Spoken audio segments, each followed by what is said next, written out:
বন্ধুরা আজকে আমরা দেখাতে চলেছি একটা 4.2 কিলোওয়াট অন গ্রিড সোলার সিস্টেমের ইনস্টলেশন। টোটাল 8 নাম্বার প্যানেলস আছে। এটা বাইফেসিয়াল টাটা কোম্পানির বাইফেসিয়াল প্যানেল। আপনারা দেখতে পাচ্ছেন এটা একটা রুফটপের উপরে বসানো হচ্ছে। আর আমরা এটার একটু বসানোর পদ্ধতিটা একটু চেঞ্জ করেছি, আর এটা যাতে স্ট্রাকচারটা আরও বেশি মজবুত করা যায় সেটা আমরা চেষ্টা করেছি। আর এই ক্ষেত্রে আমরা পুরো প্রপার ইউজ করেছি টাটা স্ট্রাকচারার জিএসএম পাইপ, এই জিপি জিএসএম পাইপ, পুরো জিআই করা।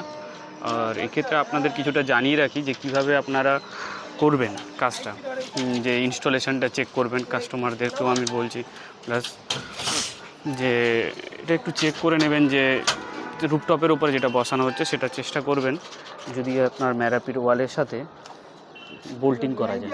এতে সুবিধা হয় কি, এটা ঢালাইয়ের ক্ষেত্রে প্রবলেম হতে পারে।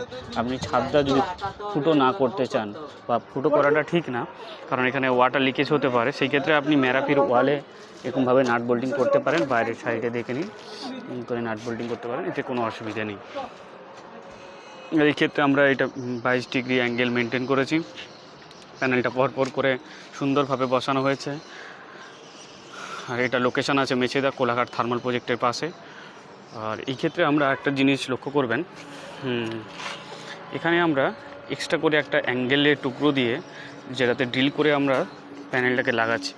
এটা কেন লাগাচ্ছি, এটাতে অনেক জায়গায় স্কোয়ার পাইপকে ড্রিল করে লাগানো হয় নাট বোল্টিং করে, তাতে একটু তাড়াতাড়ি হয় ঠিকই, কিন্তু কাজটা তাড়াতাড়ি হয়, বাট সেখানে আপনার পরবর্তীকালে এর ভেতরে পাইপের ভেতরে ওয়াটার প্রবেশ করার যেতে পারে, ওয়াটারটা যেতে পারে, সেক্ষেত্রে ড্যামেজ হতে পারে, পরবর্তীকালে জং ধরতে পারে, রাস্ট আসতে পারে।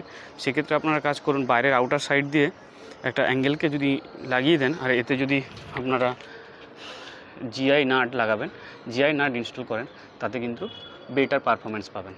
আর এটাকে আপনি একটু রং করে দেবেন, জিআই রং, তাতে কোনো অসুবিধা নেই। আর প্রত্যেকটা পাইপের মুখকে আপনি অবশ্যই বন্ধ করবেন, স্কোয়ার পাইপের মুখ। আর এখানে দেখতে পাচ্ছেন প্যানেলগুলো সব বাইফেসিয়াল আছে, টাটা কোম্পানির বাইফেসিয়াল প্যানেল আছে।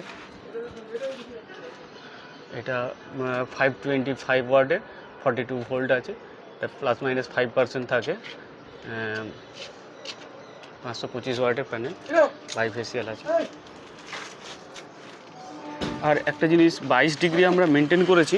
এই ক্ষেত্রে একটা জিনিস লক্ষ্য করবেন, যেটা আপনার ম্যারাপি থেকে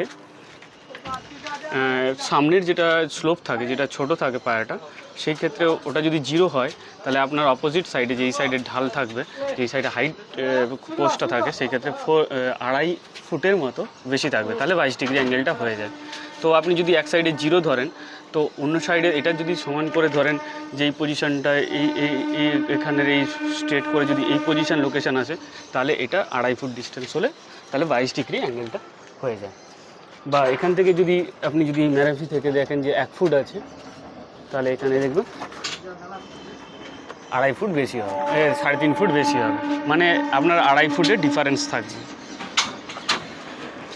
আপনার পিছনের দিকে স্ট্রাকচারটা দেখতে পাচ্ছেন। আর এখানে আমরা এক্সপিরিয়েন্স পুরো টেকনিশিয়ান দিয়ে আমরা এগুলো ইনস্টল করি। এগুলো আমাদের নিজস্ব টেকনিশিয়ান, আপনারা চাইলে আমাদের থেকে বসাতে পারেন যে কোনো জায়গায় ওয়েস্ট বেঙ্গলের আমরা প্রোভাইড করে থাকি। আর অলরেডি আমরা WBSEDCL এর 6টা মিটার নেট মিটার ইনস্টল করে ফেলেছি। আর আগামী দিনেও আমরা অলরেডি 10টা অ্যাপ্লিকেশন করেছি, তো ওগুলো আশা করি খুব তাড়াতাড়ি আমরা পেয়ে যাব।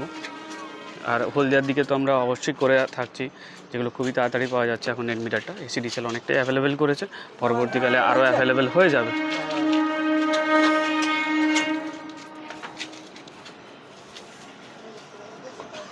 এখানেও দেখতে পাচ্ছেন বোল্টিংটা